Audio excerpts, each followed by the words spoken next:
Over the last 2 years, we have been busy converting this 2018 Jumbo 4 Transit into a camper van that's going to take us to Europe and beyond.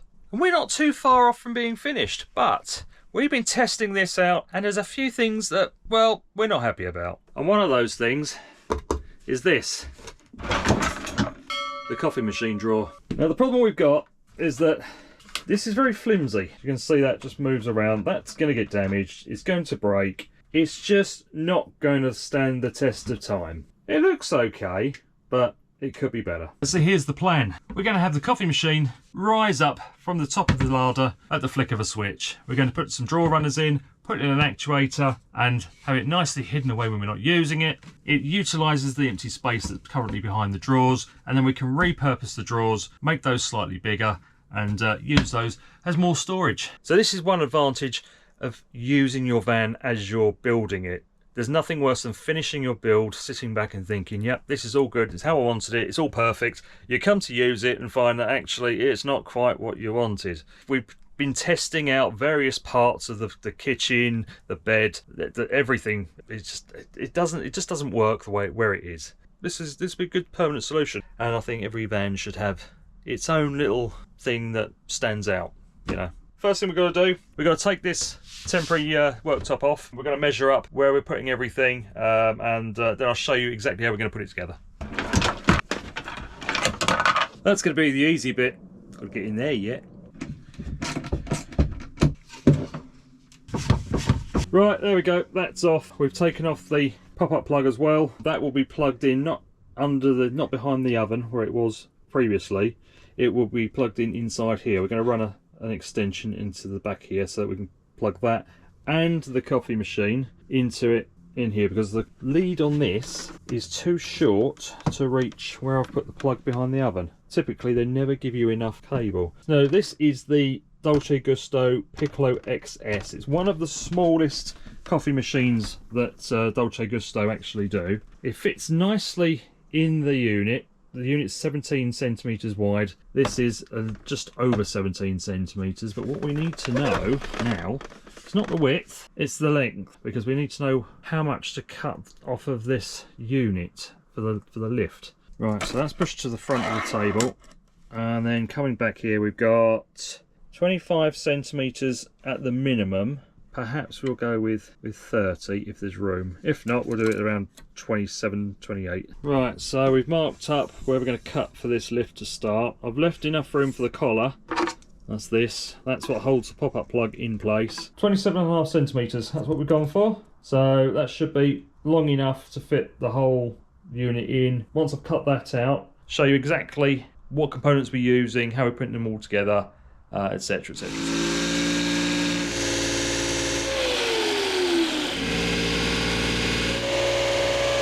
Right, let's offer these up and see how they look. Right, there we go. So that's the bit for the pop-up plug, and then we've got the bit for the coffee machine. So put that up against there, and then we'll see the front of the worktop there. And it'll be this bit that just pops up. Don't worry, if I make a mistake on this, it's okay, because this is obviously just ply. It's temporary. All the worktops we've got in here, all over, these are all temporary. These will all be replaced with 22mm oak butcher block worktop, as will the table. We're going to put some on the windowsills as well. So it'll all look really nice once it's done. But these are all just templates and temporary worktops so that we can test everything out and see how it all works. So the first thing I've got to do is cut out another section for the base of the coffee machine, and another bit of wood to go onto the runners, and then we can start putting it all together. It's a simple design, but it should work. We've got everything cut out now, so just going to put it all together, show you what we've got. So this is the bit of wood that's going to go on the runners, like so. So we're going to line that up with the tops of the runners, because we don't want it going any further up than that.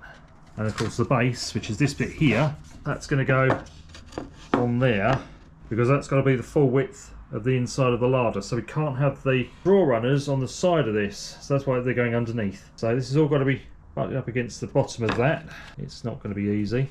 Once we've done that, using the shelf supports, so they'll go on there, 1 and 2, nice and easy. So you get the idea. That's kind of how it's going to work. And then the actuator will be attached to the bottom of here, attached to the bottom of the unit. If you can imagine, this is the inside of the larder, and then it'll push that up through to the top of the larder, and as that's going up, that'll push the lid up.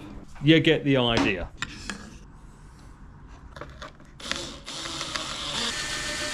Right, so these screws are a little bit long, but it doesn't matter because they're going to be out the way. You're not going to see them, and the drawer runner sticks out further than these, so not worried too much about that. Just going to make sure these drawer runners are nice and square, and once we've done that, we can start attaching them.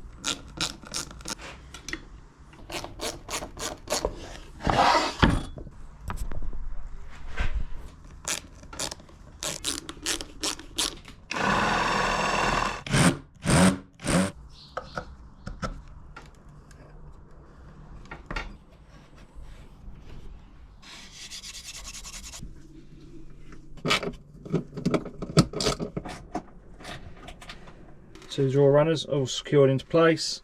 We've got the shelf in the right place, so that's just level with the top. We've got a bit of a problem with keeping it steady, so we have to try and find a solution to that. And it does rub a bit, so we've got a few little niggles to iron out. But what we need to do now is work out where the actuator's going. Push this down far enough for the... I think we need to take a little bit off of here. This is tight here. So we need to put the coffee machine on, work out how far down it's got to go, because the actuator is currently retracted and we can't extend it without the power. Push that down, put the coffee machine on, get it in the right position, and then we'll attach the actuator to the platform and the side of the unit. So it'll go somewhere in between these two runners. Okay, so we've come up against a couple of snags, a couple of issues, a couple of problems. Now, first problem we've got is the existing larder unit, which we installed, has got a cage that goes in. Now, that cage, as it goes in, it's not allowing this bit of wood to come down far enough. This is sticking up out the top. So that's got to be... that wood has got to be shortened, which means we've got to take this out, drill some extra holes in the drawer runners to attach a shorter piece of wood. That's easily overcome. The other issue we've got is that as this goes up and down, there's a bit of play. Now that can be easily overcome by putting some rollers in, and then that will come up and down nicely, and it won't rattle about, and that will keep it nice and quiet, and it won't rub and rattle. Again, a nice, simple, easy fix. The other problem we've got is that I was going to put the lid on top, but to do that we need a couple of inches on top of the machine to actually get in here, open the lid up, put the pods in, operate the controls. Yeah, it's added a little bit extra height that we didn't anticipate. The problem with that is that we don't have enough stroke on the actuator, which means we need a longer actuator. Or we do have another option. There is a second option. Rather than having the lid on top, we could have the lid fixed to the unit, and as this rises up, it hinges open and just pushes this open, and then it just rises up. So what will happen is while it's sitting there like that, you'll have the lid sitting like that next to it, and as it goes down, the lid will close. The only thing we need to do with that is, instead of using the black bar to go up as a bracket to hold the lid where it was going to go, we bring it up and we curve it round so that acts as a push bar to push this open. So that way we're not pushing it on this and scratching this up any more than it already is, because it's got a couple of scratches on. Decisions. Now it is dark outside, so it's dinner time, and we're going to probably sleep on this, see what we think overnight, and decide in the morning. Good morning, day 2 of the coffee lift, and after watching a lot of YouTube videos and having a bit of a chat about it, we've decided we're going to hinge the lid rather than have it fixed on top. So first thing we're going to do today is take it back out. It was hard work getting the runners screwed in because of the access, but once we've got it out, we can make the alterations, stop it wobbling around, stop it scraping. We've got the little wheels, little bearings they got delivered this morning, so they can roll up and down the sides nicely. And then we'll get it back in, see how it fits, see how it works, get the actuator fitted, route out the lid so we can put the piano hinge in for the lid, make the bar and blah blah blah. Yeah, there's loads to do, so let's crack on with it. I'll put these rollers on, one on each corner. They're quite heavy duty. I didn't really want them this big, but this is all I could get at short notice. These should stop it from rattling around and make it nice and smooth as it goes up and down inside the larder unit. Next thing we've got to do is put these brackets back on. Had to move these over slightly because of the roller being in the way. Put those back on like so. And then the backing, which I've cut down, that's now a lot smaller than what it was, so that won't interfere with the larder unit. That will then go on the back there. Goes on like so. There we go. So I've had to do little cutouts for the rollers. In theory, that should work nicely now. So we'll get it all back together, get the drawer runners back on, get it back in the larder, and then hold on, I put one around the wrong way. Yeah. You get the idea.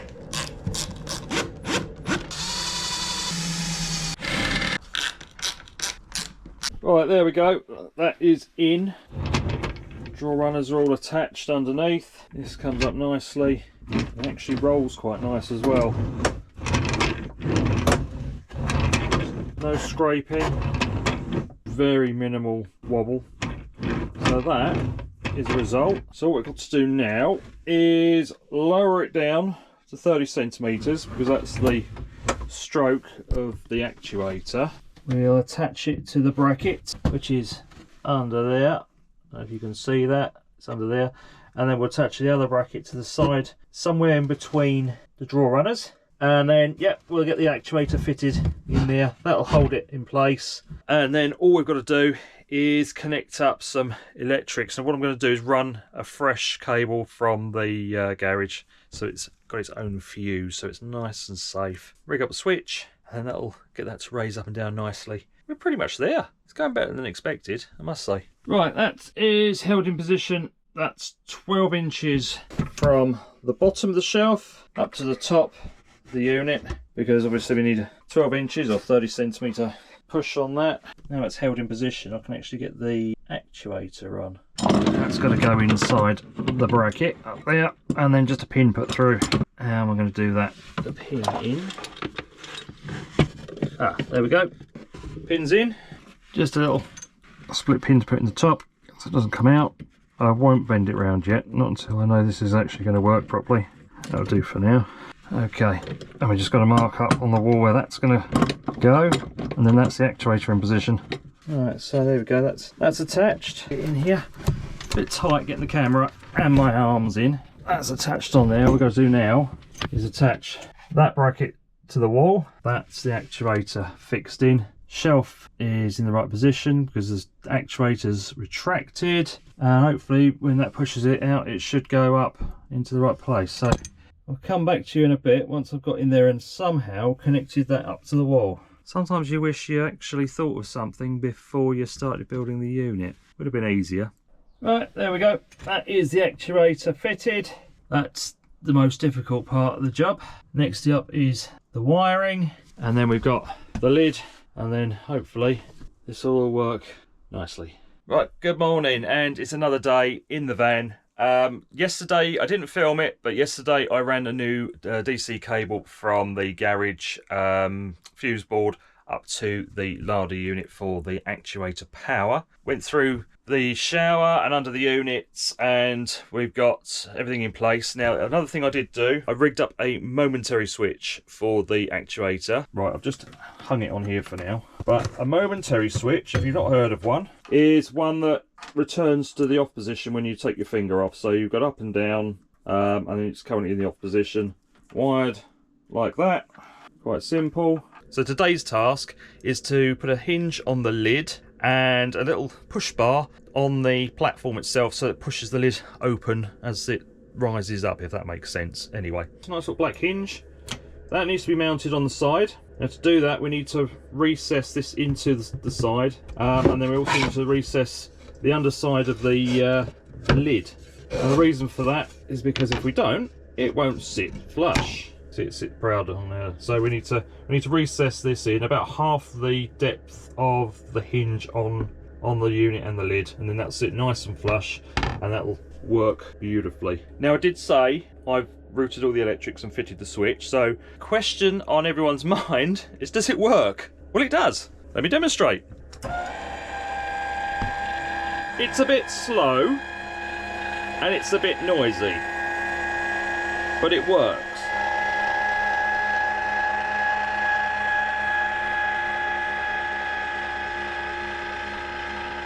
And it stops just about 0.5 millimetre short of what we wanted. It's not quite flush. So we need to make a small adjustment, maybe a little shim underneath the mounting point. That's pretty good. It's nice and strong. As I said, it is a bit noisy, and the only way I can really get around that, it will be quietened down once I get the drawers and everything in there, but the only way we can get around it that I've found is by putting a more powerful and a slower actuator in. That will quieten it down, but that's more expensive because it's more powerful. So we'll see how we get on. If it does annoy us, we'll replace it with a different one, but at the moment it's fine.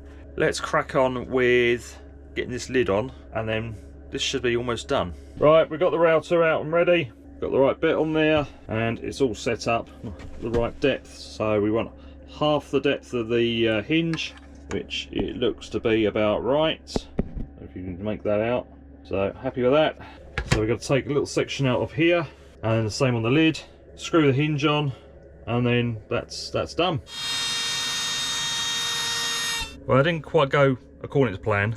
Rookie error. So I should have held it onto this side, but I forgot, and as it dropped off, it indented here. Only a little bit. Probably won't see it once the hinge is on. Let's have a look. So you're not really going to see it. So there we go, that sits in there. So we'll do the same with the lid, and then that should sit flush, and we'll get all that put together.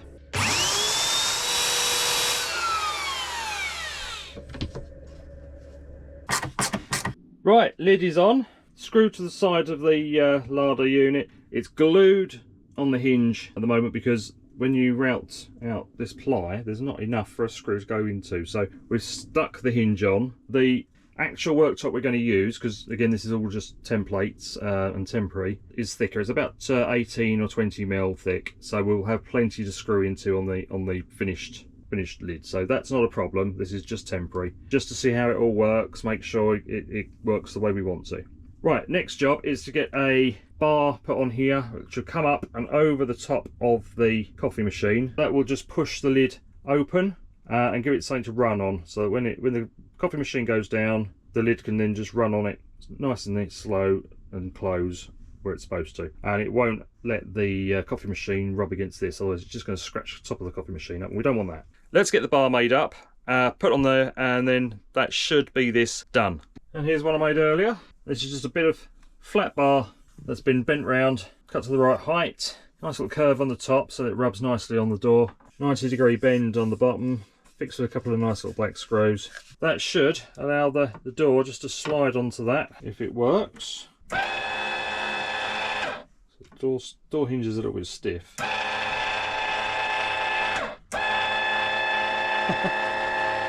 Oh dear. So I might have to put a little bit of lubricant or something on that hinge, or maybe weight the door perhaps, because it's not closing. Alright, let's put it down and see what it does. Okay, it's doing what it should do. Now, it shouldn't go over centre and go the other way, and it should follow it back down. It is. Hey, here we go. Oh no, it stopped. Okay, so I think this hinge just needs a little bit of lubrication, because I think it's where it's new, it's a little bit stiff. But that should work fine once it's done. I've also put a little hole in here, so that's where the cable's going to go for the coffee machine. So the next thing we've got to do is just mount the switch on the side of the larder and then fix the coffee machine in, and then that's it. So once I've done that, I'll come back to you and see how it works. Right, so the final question you might be asking is, what did we do with the drawer? Because obviously the coffee machine was in the drawer, which we didn't like. Let me show you. Right, so open up the drawer, and there we go. We've got a nice deep drawer there, fit all of our utensils and bits and pieces in there. There's also another one of these, exactly the same box section, that fits on top. So it's got a little ridge on the bottom, so it sits on top, doesn't move around, and then that way you can take it out, take what you want out of the bottom one, put the top one back on, and then you've got all your bits and pieces on there as well. So it's double the storage. It's a nice deep storage drawer on a soft close. There you go. Happy with that. Right, we have a slight change of plan, and I've decided not to put a switch on the lift because, quite frankly, I don't know where to put it, and I just don't think I can get a nice looking switch. So what I've decided to do, I think this is quite cool, is have it voice activated. Yeah, I did say voice activated. Let me show you. Alexa, coffee on. How cool is that?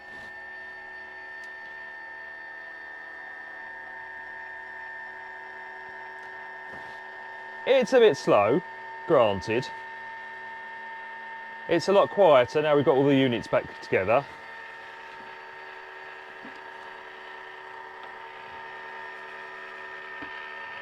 Need to find some way to keep this from moving around, secure that in place. It works, and it works on Alexa, so that's great. How cool is that? Alexa, coffee off.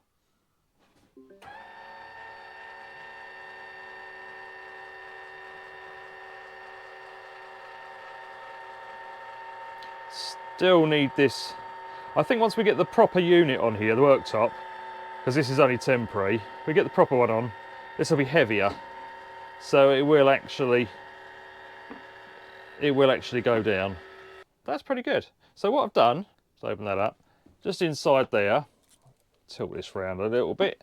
So what I've got just inside here is a little module. All that does is that connects to the router in the van and does simple on-off switching functions. That's all it does. There is a couple of manual switches on here, so you can press them, but obviously once the coffee machine gets up so far, you won't be able to get your hand in. But it's, if you wanted to fit one of these and you want to fit it somewhere easily accessible, you can use this as a manual switch as well. Can't get a decent enough view of that, but there you go. So I will put a link in the description for the module that I've used. It is on Amazon. It is an affiliate link, so it won't cost you guys any more, but we do get a slight commission. Full disclaimer. But that's how we keep the channel running. So there you go. That's the switch all rigged up and done. All working nicely, all connected up to Alexa and the internet router on board, which means we can ask the coffee machine to come up ready for use before we even get out of bed in the morning. Or I can do it on the phone when we're walking back to the van, depending on where we are. So there's a nice little touch. I think every van should have its own party piece. This is ours. So there you go. If you've enjoyed this, if you found it useful, if you want to see what else we're doing, then do subscribe, and we'll see you guys in the next one. Bye for now.